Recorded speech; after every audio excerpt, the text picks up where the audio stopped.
जी अस्सलाम वालेकुम रहमतुल्लाहि व बरकातुहू। अच्छा, पहले जो था हमारा पिछले लेक्चर्स, उसको हम एक बार रिवाइज कर लेते हैं। मैंने आपको पहले दिन जो हमारा पहला लेक्चर हुआ था उसमें क्या बताया था कि उर्दू हुरूफ़ तहज्जी के टोटल अल्फाज मुरक्कबात डाल के कितने बनते हैं? 52 52 बनते हैं मुरक्कबात डाल के। यानी कि जिसको आप है की बानी बोलते हैं या है साकन वगैरह बोलते हैं। और अगर हम मुरक्कबात को निकाल दें फिर उनकी तादाद कितनी बनती है? 37। 37 में 29 अल्फाज अरबी के हैं, यही थी बात। और इसके साथ में 29 अल्फाज जो है अरबी के, और फारसी के कितने हैं? 4 हरूफ फारसी के हैं। फारसी के 4 हरूफ जो है वो है पे, चे, ये और गाफ। ठीक होगी। और इसके साथ में इलाकाई ज़बान, जो हमारी इलाकाई ज़बान है, जहाँ पे हम आए और इलाकाई ज़बान ने हमें दिए 4 अल्फाज, सॉरी 3 अल्फाज। वो कौन से थे? रे, टे और डाल। रे, टे और डाल, ये अल्फाज थे। अच्छा, इसके साथ में उर्दू का अपना जाती एक लफ्ज है, वो क्या है? अलमद्दा। अलमद्दा ये उर्दू का खुद का जाती एक लफ्ज ताबीर किया जाता है कि इस सारी की सारी ज़बान के अंदर एक लफ्ज उर्दू का है, वो कौन सा है? अलिफ मद्दा। बाकी सारे ही जो हरूफ़े तहज्जी हैं ये क्या है? मुस्तार लिए गए हैं, अधारे लिए गए हैं। कौन सी ज़बानों से? अरबी से, फारसी से और इलाकाई ज़बान से। और इलाकाई ज़बान से बाकी सारे के सारे अल्फाज मुस्तार लिए गए हैं, आधार लिए गए हैं। एक लफ्ज इसका जाती है। एक हमारा ये लेक्चर था। इसके बाद बात आ जाती थी हमजा की और अलफ की आवाज़ें सेम होती है, तलफ़्फ़ुज़ सेम होता है। इसका तलफ़्फ़ुज़ तकरीबन सेम होता है, ये भी मैंने आपको बात बता दी थी। और इसके साथ में जो हरूफ थे उसकी तकसीम भी मैंने बताई थी। हरूफ़ तहज्जी की तकसीम बताई थी कि पहली तकसीम करेंगे, इसका एक हिस्सा अलफ बे जीम दाल बनेगा, दूसरा हिस्सा हौज बनेगा, यानी हे वाओ और जाल, हौज बनेगा। तीसरा हिस्सा हत्ती बनेगा, चौथा कलबन बनेगा, और इसके बाद साफस बनेगा और करशत बनेगा, सखज बनेगा और जक बनेगा। अब ये मैंने इकट्ठे इनको लफ्ज बनाकर बोल दिया है। असल में ये हरूफ हैं, अलग-अलग से आप इसको पढ़ सकते हो। अलफ बे जीम दाल, हे वाओ जाल, हे ते छोटी ये वगैरह, इस तरीके से। अच्छा, अब इनकी मैंने आपको जो वैल्यूज भी बता दी थी। फिर कल के लेक्चर में था कि हरूफ शमसी क्या होते हैं और हरूफ कमरी क्या होते हैं।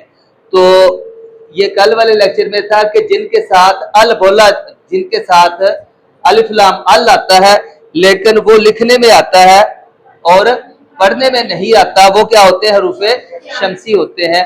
जैसे अब्दल, अब्दस्तार, जैसे अब्दस्तार, अलिफ लाम लिखने में आया लेकिन पढ़ने में नहीं आया, तो ये क्या है? शमसी है। ऐसे ही आप भी मिसालें सुनाए मुझे। अशम्स, दूसरी इसकी एग्जांपल मैंने बता दी थी, अशम्स। और तीसरा आप कोई ऐसा लफ्ज बताएं जिसमें अलिफ लाम लिखने में आए लेकिन पढ़ने में ना आए। जी बताएं। अब्दुर रहमान, कल भी इसका तस्करा हुआ था, तो इसमें अलिफ और लाम पढ़ने में लिखने में आ गया लेकिन पढ़ने में नहीं आया। तो ऐसे अल्फाज जिनके साथ अलिफ लाम लिखने में आए लेकिन पढ़ने में ना आए, वो क्या होते हैं? वो होते हैं शमसी। और कमरी हरूफ क्या होते हैं? ऐसे हरूफ होते हैं जिनके साथ अलिफ लाम लिखने में भी आए और पढ़ने में भी आए। फॉर एग्जाम्पल अब्दुल हमीद, अल हमीद अलिफ लाम लिखने में भी आ गया और पढ़ने में भी आ गया। अब्दुल मजीद, इस तरीके से। आप बताएं कि और लफ्ज है? अब्दुल गफूर, अब्दुल हन्नान, अल कमर, ईटीसी। इस तरीके से अलिफ लाम मीम कर रहा है इसके साथ आगे। अच्छा, हरूफ शमसी और हरूफ कमरी दोनों को मिलाएंगे तो कितनी तादाद बनती है? 27। और अगर वो डाल देंगे एक तो 28। कौन सा डालेंगे? डाल देंगे तो 28 बेसूरत दिगर 27। तो उनकी मैंने आपको वो अल्फाज भी मैंने लिखवा दिए थे जो जो उसमें आते हैं। और फिर कल वाले लेक्चर में ये था कि हरूफ ममदूदा क्या होते हैं। हरूफ ममदूदा, तो ममदूदा हरूफ कौन से होते हैं? हाँ जी, जिनमें खींचने के लिए मद्दा डाल देते हैं, जिनकी हम ममदूदा क्या है कि उसके अंदर उनके ऊपर मद्दा आ जाता है। तो जो जिनके ऊपर मद्दा आएगा वो क्या है? हरूफ ममदूदा है। ये कल के लेक्चर में मैंने बड़ी तफसील के साथ बता दिया था, इसकी एग्जाम्पलें बता दी थी, जैसे आखरत, आखरत, आम, आजर। तो इस तरीके के जो लफ्ज हैं जिनके ऊपर मद्दा आता है और उनको थोड़ा खींचना पड़ता है, वो क्या होते हैं? हरूफ ममदूदा। इसके साथ में मैंने कल के लेक्चर में बताया था कि हरूफ मकसूदा क्या होते हैं। तो हरूफ मकसूदा क्या होते हैं? हाँ जी, तो हरूफ मकसूदा की भी आपको अच्छे तरीके से कल मैंने ये इसकी वजाहत कर दी थी और मैंने एग्जाम्पलें भी दे दी थी, जैसे कि इनाम अल्फ को जेर के साथ पढ़ा, एहसान, इकबाल, यानी अल्फ को आपने जेर के साथ थोड़ा सा पढ़ना है तो वो हरूफ मकसूदा हो जाएंगे। इसके साथ में मैंने क्या बताया था कि हरूफ मनकूता, हरूफ मनकूता क्या होते हैं? ऐसे हरूफ जिनके ऊपर नुक्ता आए। ऊपर नुक्ता है या नीचे नुक्ता है? हर्फ के ऊपर नुक्ता आना चाहिए, ऊपर आए या नीचे आए वो हरूफ मनकूता कहलाते हैं, जिनके ऊपर नुक्ता आ जाए। तो ये भी कल के लेक्चर में था। गैर मनकूता क्या होते हैं? जिनके ऊपर नुक्ता ना आए। फॉर एग्जाम्पल हे, दाल, स्वाद, तोए, लाम, मीम वगैरह, इस तरीके के इनके ऊपर नुक्ता नहीं आता। तो जिनके ऊपर नुक्ता ना आए वो हरूफे गैर मनकूता कहलाते हैं। अच्छा, कल के लेक्चर में काफी हमने तवालत भी पकड़ी थी और वो ये था कि याए मारूफ और याए मजहूल। ठीक है, तो मारूफ के अंदर क्या होता है कि आपने इल्लत को जेर के हिसाब से, यानी कि आपने पिछले लफ्ज के ऊपर जेर पढ़नी है, पिछले लफ्ज के ऊपर आपने जेर को पढ़ना है। जैसे जंजीर, अब जे और ये जो है छोटी ये, कल ये भी हुई थी ना कि हमेशा छोटी ये लफ्ज के बीच में आ सकती है, बड़ी ये क्योंकि ये नराले नौ में आती है, शरारती हरूफ में है बड़ी ये, तो बड़ी ये जो है ये दरमियान में नहीं आ सकती। तो जंजीर, जीन को आपने जेर के साथ पढ़ा और फिर आपने ये को पढ़ा, जंजीर, तो छोटी ये के साथ क्या आता है कि आप जेर की आवाज को निकालेंगे। अच्छा, ये था हमारे हरूफे, कौन से थे? याए मारूफ थे। अच्छा, याए मजहूल के साथ क्या आता है कि आपने पढ़ना है, कसरा को जबर के साथ पढ़ना है। और जैसे ये ही पढ़ा है, जैसे सवेरा, अब सवीरा तो नहीं पढ़ सकते, पढ़ेंगे सवीरा, सवेरा पढ़ेंगे। अब आपने क्या किया, ये से पिछले लफ्ज को और ये के ऊपर थोड़ा सा आपने जबर का जोर दिया है, तो ये के ऊपर जब आप थोड़ा सा जबर का जोर देंगे तो वो क्या हो जाएगा? याए मजहूल। अच्छा, आज का हमारा जो लेक्चर अब हम शुरू करने लगे हैं वो है कि वाव मादुल्ला क्या होता है। वाव मादुल्ला, ये पिछले लेक्चर्स का इआदा था जो हमने किया। आज का लेक्चर है कि वाव मादुल्ला क्या होता है। वाव मादुल्ला,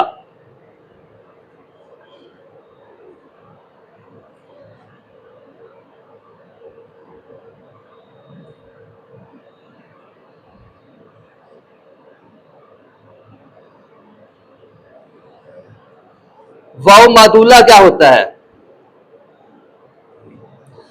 अच्छा, वाव मादुल्ला ऐसा वाव होता है जो लिखने में आता है लेकिन पढ़ने में नहीं आता। वाव मादुल्ला क्या होता है?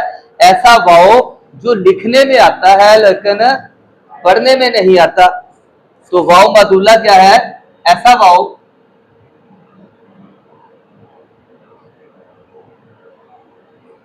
जो लिखने में आए,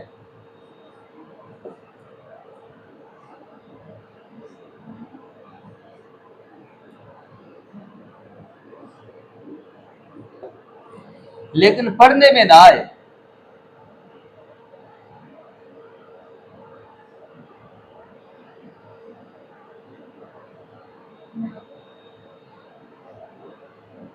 पढ़ने में ना आए।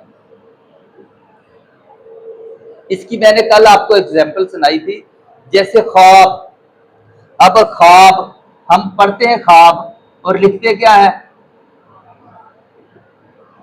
लिखते हैं ख्वाब। अगर आप ख्वाब का लफ्ज मुंह से अदा करेंगे तो गलत हो जाएगा, ठीक हो गया। लेकिन लिखेंगे आप वाव को, ये वाव है तो ये वाव मादुल्ला है। आपने वाव को लिखा है, लेकिन जबान से जब आपने अदा करना है तो अदा आपने अल्फ को करना है।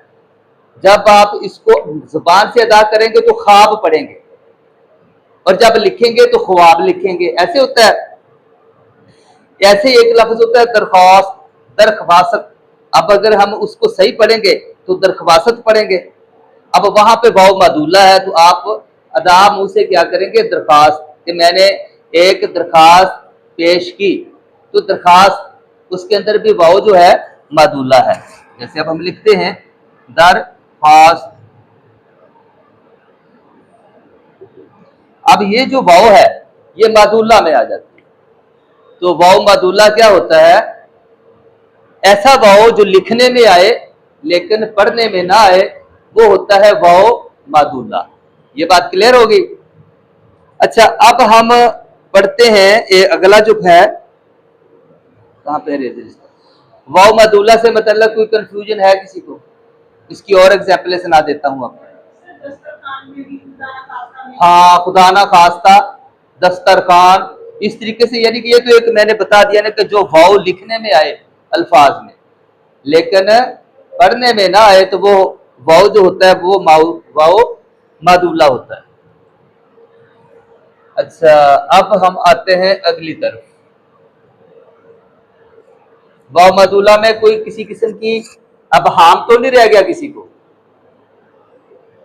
अच्छा, अब है अगला हमारे हरूफे मलफूज क्या होते हैं? हरूफे मलफूज। हरूफे मलफूज को पढ़ना है।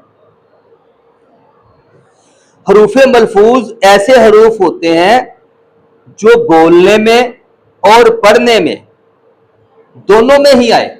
जब आप अब लिखते हैं और जुबान से अदा करते हैं तो दोनों ही तरीकों से आते हैं। मलफूज होता है मसलन ताउस। मसलन ताउस एक एक लफ्ज बीच में आ रहा है तो हरूफे मलफूजा, हरूफे मलफूज।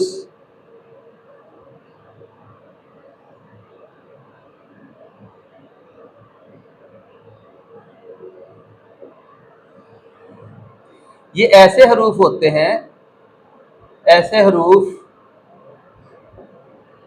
जो बोलने में मतलब पढ़ने में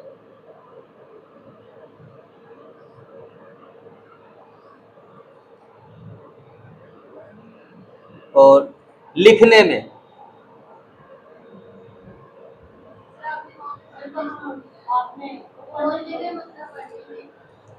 बोलने में मतलब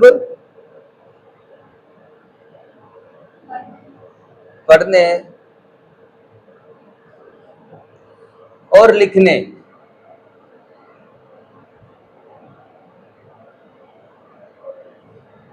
दोनों में ही आए, दोनों में ही आए। हरूफे मलफूज कहलाते हैं।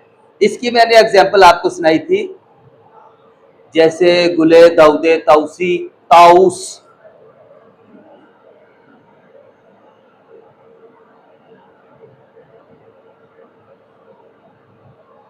अब इसका कौन सा लफ्ज है, कौन सा हरफ है जो अदा नहीं हो रहा? हर हर हर्फ अपनी आवाज दे रहा है। ताऊस, वाओ और हमजा और सीन, हर इसका हर्फ जो है वो अपनी आवाज अदा कर रहा है। जैसे पीछे हमने पढ़ा था उसके अंदर वाओ जो था वो साकन था, मदुल्ला था ना। अब इसके अंदर हर हर्फ जो है वो अपनी आवाज को परफॉर्म, अपने अल्फाज की जो आवाज है ना वो पूरी की पूरी अदा कर रहा है।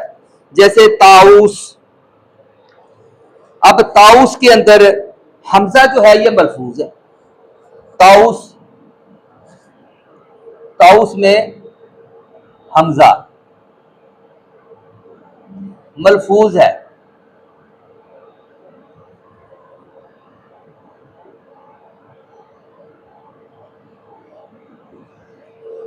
ताऊस। अच्छा, अगर हम इसके ऊपर हमजा ना डालें, हमने हमजा ना डाला, फिर क्या बनेगा? फिर बनूगा तौस, तौस। अब हमजा ने क्या किया, इसके जो है ना वाव को गाढ़ा कर दिया और खींच के ताउस। अब हमजा क्या हुआ, हमजा इसके अंदर मलफूज लफ्ज आ गया। इसी तरीके से मई, मई का लफ्ज आ जाता है, मई। अब ये मई बना है, अगर हम इसके ऊपर मलफूज ना डालें, जो हमजा हमने इसके ऊपर मलफूज डाला है, हमने उसको ये ना डाल दें तो फिर क्या बनेगा? फिर सीधा मी, मीम छोटी है मी। अब हमजा ने क्या किया कि इसको मई बना दिया। ऐसे ही बिल आखिर लिखते ना,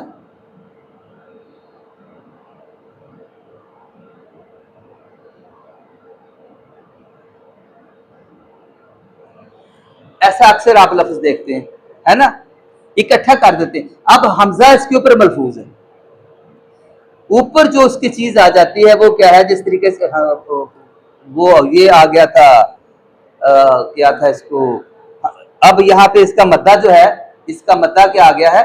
मलफूज। तो ऐसे अल्फाज जो लिखने में और बोलने में आए, लिखने में भी आए और बोलने में भी आए, तो वो क्या होते हैं? हरूफ मलफूज होते हैं। तो इसका मैंने आपको बता दिया था कि ताउस के अंदर हमजा जो है ये इसी तरीके से मई है, तो मई के अंदर भी मलफूज था। अच्छा, अब आते हैं गैर मलफूज की तरफ। मलफूज की समझ आ गई, क्लियर हो गया मलफूज है। अब हम आते हैं गैर मलफूज क्या होते हैं।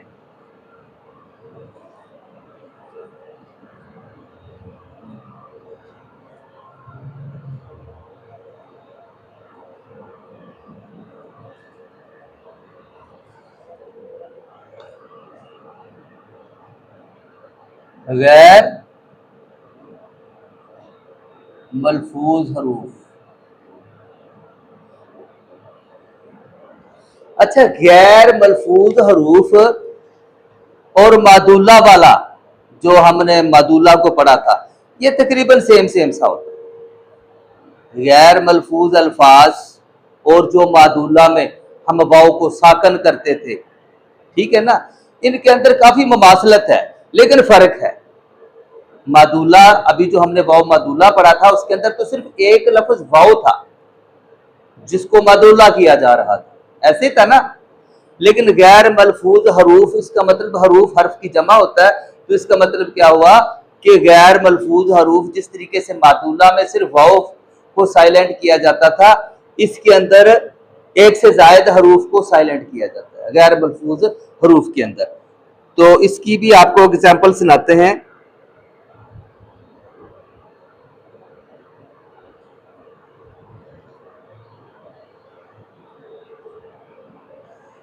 अच्छा, गैर मलफूज ऐसे अल्फाज,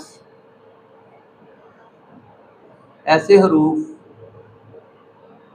जो लिखने में आए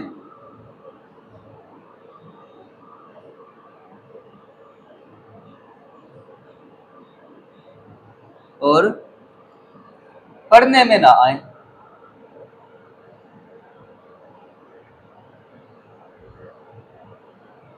ना आए, गैर मलफूज।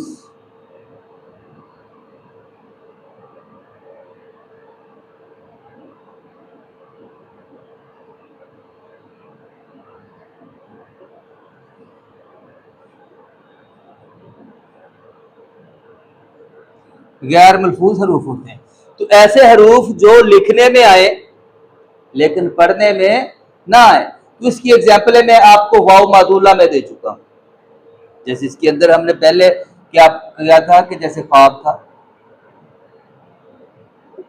अब इसके अंदर वाव जो था वो मादूला था, ऐसे ही है। पिछले में वाव क्या था, मादूला था। तो ये मादूला जो था असल में ये क्या था, गैर मलफूज हरफ था, गैर मलफूज हरफ था। अच्छा, ऐसे और भी बहुत से आपको मिलेंगे। ऐसे एक लफ्ज आप ऐसे बता दें गैर मलफूज में, आप एक लफ्ज पढ़ते हैं उसको आप ऐसे समझ लें,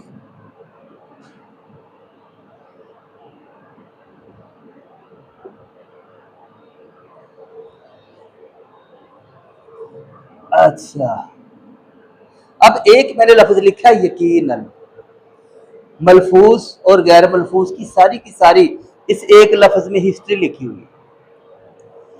अब क्या है, ये ऊपर जो डबल मद्दा आ गया है, सॉरी डबल जबर आ गई है, ये क्या है,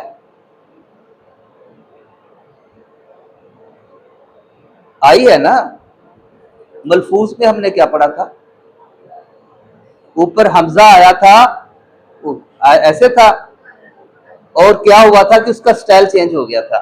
तो ये क्या कर रही है, ये जो ये गैर मलफूज, ये मलफूज है, ये गैर मलफूज है, जो ये वाला इसने स्टाइल चेंज कर दिया, लफ्ज का स्टाइल चेंज कर दिया।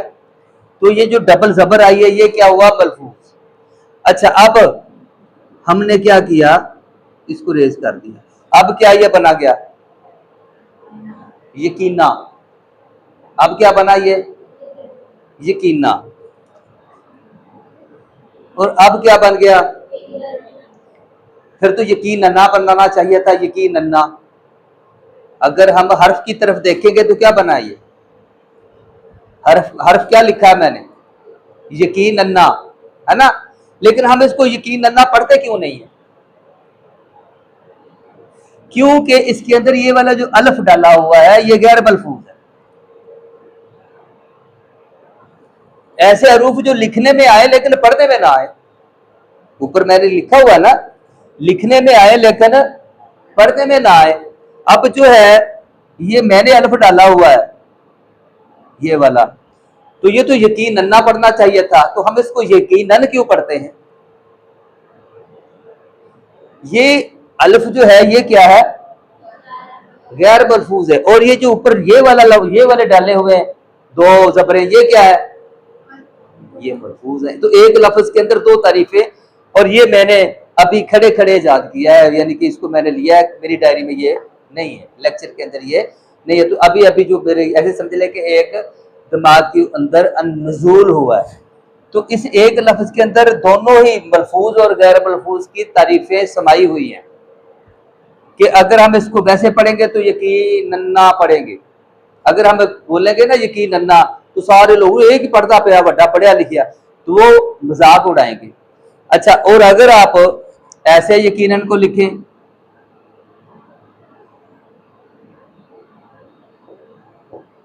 तो क्या ये ठीक है, ये तो रॉन्ग होगी। और अगर ऐसे लिखेंगे ये ठीक होगी। तो एक ही लफ्ज के अंदर दो इख्तराआत हैं, कौन कौन सी, मलफूज और गैर मलफूज की। कोई अबहाम है, किसी को समझ नहीं आई तो फिर मैं इसकी मजीद वजाहत कर दूं, वरना अगले टॉपिक की तरफ चलें। हाँ जी, कोई डिबेट करना चाहता है मलफूज और गैर मलफूज से मुतल्लिका तो कर लें। रहना आपको किसी चीज की इसमें है अबहाम, क्लियर है, आपको क्लियर है। अच्छा, आप हम पढ़ते हैं नून मलफूजी को, वहां पे वाव मदुल्ला पढ़ा था, है ना।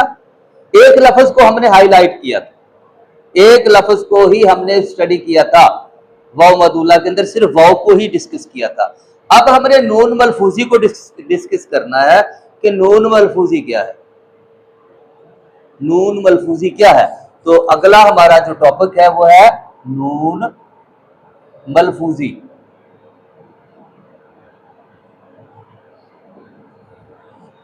मलफूज हरूफ जो थे वो उसकी क्या तारीफ आपने की थी?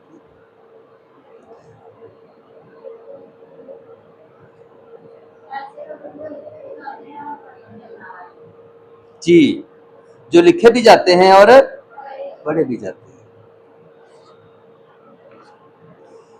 तो नून मलफूजी है, ये होती है दो इख्तराआत, जमीनो जमीनो आसमां, जमीन पूरी लिखेंगे और अगला जो आसमां उसके ऊपर नून गुन्ना डालेंगे, ऐसे हो गया ना। अब अगर हम ऐसे हरूफ ऐसे ऐसे हरूफ जिनके अंदर नून को लिखा भी जाए और पढ़ा भी जाए, ऐसे हरूफ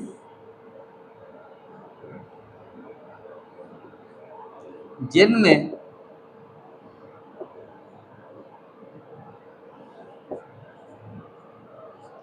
नून को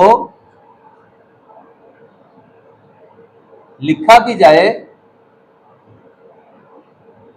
और पढ़ा भी जाए,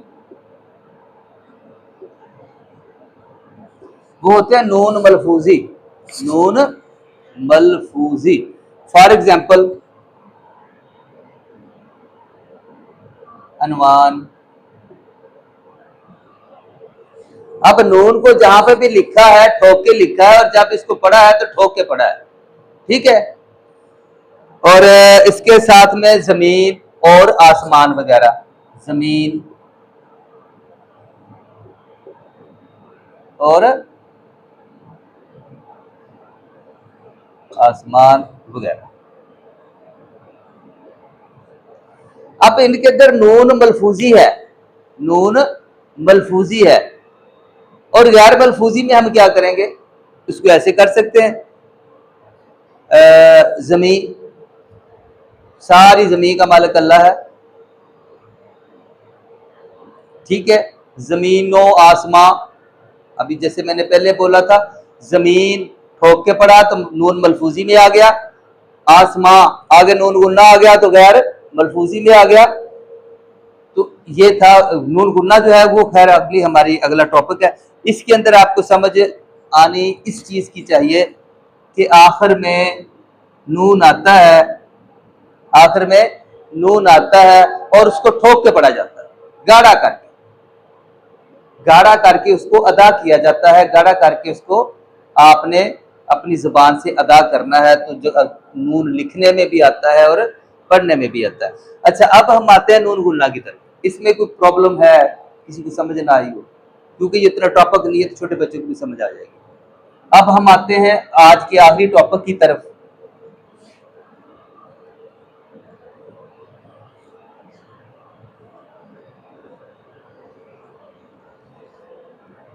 आज का हमारा आखिरी टॉपिक है नून गुन्ना। नून गुन्ना, ये नून हमने पूरा डाल दिया और गुन्ना। तो आज का हमारा टॉपिक, आखिरी टॉपिक जो है इस लेक्चर का, वो है नून गुन्ना। नून गुन्ना क्या होता है? देखो ना, सारी उम्र से, हम सारी उम्र होगी मुझे पढ़ाते हुए, 1995-96 से लेकर ये माशाल्लाह 2026 हो गया, तो 30-31 साल हो गए आप पढ़ते हैं।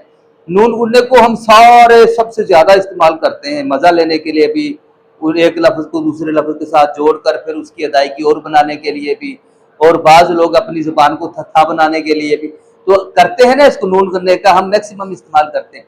अगर आपको नून गुन्ने की तारीफ करना पड़े तो फिर आप क्या करेंगे? अगर नून गुन्ने की हमें अपने अल्फाज में, मैं कह दूं कि अपने अल्फाज में नून गुन्ने की तारीफ करें, तो फिर आप क्या इसकी तारीफ करेंगे? चलो मैं ही कर देता हूं। अगर किसी लफ्ज में हरूफ नून आए लेकिन मुकम्मल आवाज अदा ना हो, नून आए लेकिन मुकम्मल आवाज मुकम्मल हो। और नून गुन्ने की एक और बात बता दूं आपको मैं, नून गुन्ना ये भी ऐसे समझ ले कि ये शरारती हरूफ में आप इसको लिखें। नून गुन्ना कभी भी लफ्ज के बीच में नहीं आ सकता।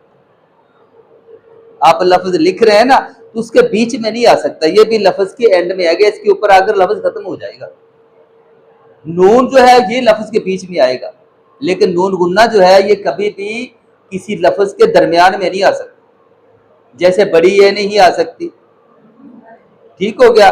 जैसे अलफ जो है, अलफ के ऊपर आकर हर्फ ने खत्म होना ही होना है, ठीक हो गया।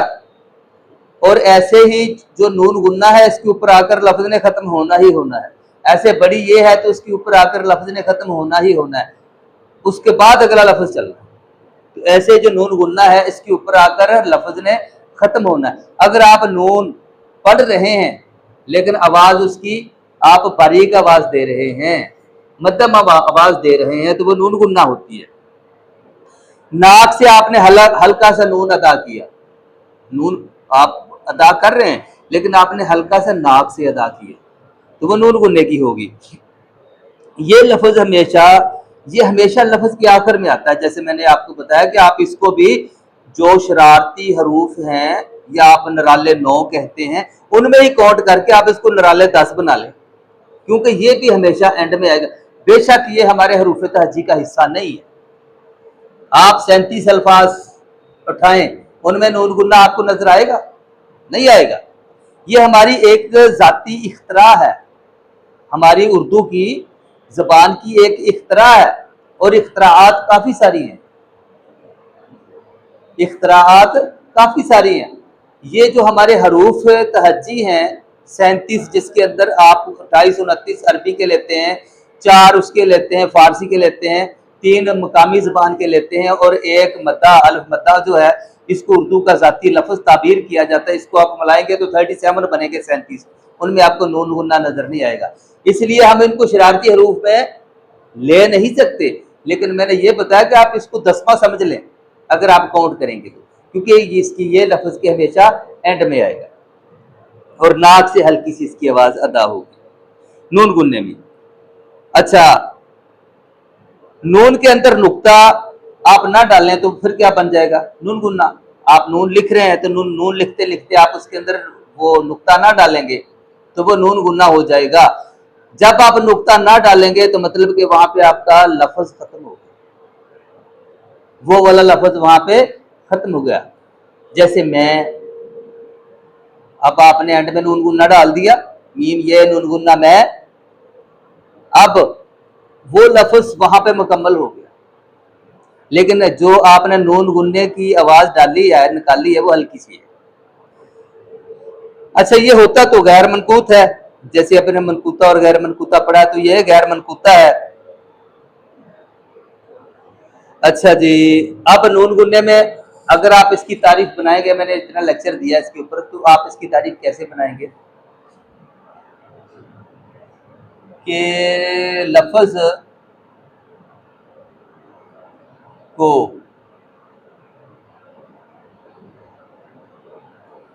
लिखते वक्त ये हमेशा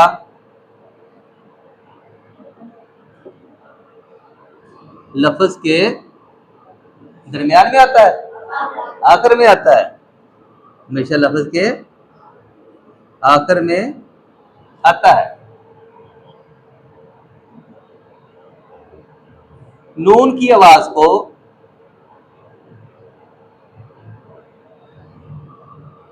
हल्का सा नाक से अदा करते वक्त, नाक से अदा करें तो नून गुन्ना की आवाज बरामद होगी।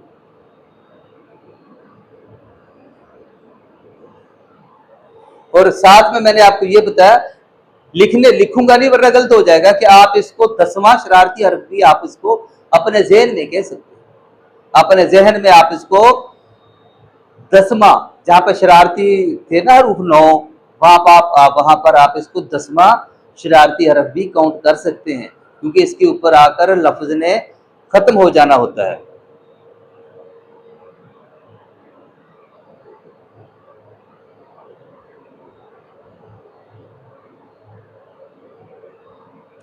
बस इसकी और क्या तारीफ करूं। मिसालें सुना देता हूं। मैं इसमें एंड में मैंने क्या डाला है, नून गुन्ना। जहां, ये एंड में नून गुन्ना आ गया। आसमां, एंड में नून गुन्ना आ गया। तो नून को ना की आवाज के साथ पढ़ना है। आसमां, जमीन, पिछली को जेर के साथ, और फिर आपने नून गुन्ना। जब पिछली को जेर के साथ अदा करेंगे, पिछले हर्फ को जेर वाले स्टाइल में पढ़ेंगे तो नून गुन्ना की आवाज बरामद हो जाएगी, जैसे कि हमने आज ही के लेक्चर में पढ़ा था। अच्छा, आसमां, नून को आपने ना की आवाज में पढ़ देना। और बाकी इंशाल्लाह ताला कल का लेक्चर हमारा होगा तकरीबन समझें कि हज़फ और मकसूफ के मतलब, तो वो इंशाल्लाह ताला कल वाला हमारा लेक्चर लास्ट होगा। और फिर हम इसका आपस में बैठकर डिबेट करेंगे, और जो डिबेट करेंगे उसके अंदर जो जो चीज़ें आप इजाद करेंगे वो आपने कापी पे अपने नतायज लिखने। जिस तरीके से एक स्कॉलर होता है, हम टीचर्स हैं, हमारा लाइफ का एक तजर्बा है, हमारा ज़िंदगी का एक तजर्बा है। तो जो जो चीज़ें आपने इन लेक्चर्स में से सीखी हैं और जो जो आपके ज़हन में नाजिल हुई हैं, उनको आपने यहाँ पे एक इस डायरी के ऊपर लिखना है। जिस तरीके से एक स्कॉलर थीसिस के अंदर अपनी रिसर्च लिखता है, थीसिस लिखते हैं ना, जब आप एमएससी वगैरह या एमए वगैरह या कोई भी आप ये करते हैं, पीएचडी वगैरह करते हैं, तो पीएचडी के अंदर थीसिस लिखा जाता है। आप अपना मसवदा लिखते हैं, तो मसवदे के अंदर आपकी अपनी इख्तराआत, अपने तजर्बात और जो जो चीज़ें आपने सीखी हैं वो लिखी जाती हैं। तो आपने इन 5-6 चीज़, हरूफ तहजी बहुत बड़ी है, अभी हमने शुरू की है, लेकिन जब हम इसको मुकम्मल करेंगे फिर इसके अगले पार्ट्स को पढ़ेंगे। हर हर्फ के अंदर एक एक ज़मीन, एक एक कायनात समाई हुई है। हर हर्फ के अंदर एक एक कायनात है। अब देख ले, 52 है तो 52 कायनातें बनेगी। हर लफ्ज़, हर हर्फ की, हरूफ तहजी के हर हर्फ की एक हिस्ट्री है, उसको हम इंशाल्लाह ताला पढ़ेंगे। लेकिन अभी तक जो हमने 7-8 टॉपिक्स पढ़े हैं, इनके ऊपर हम कम से कम 8 दिन डिबेट करेंगे। ठीक हो गया। इंशाल्लाह ताला कल जो है हज़फ और मकसूफ ये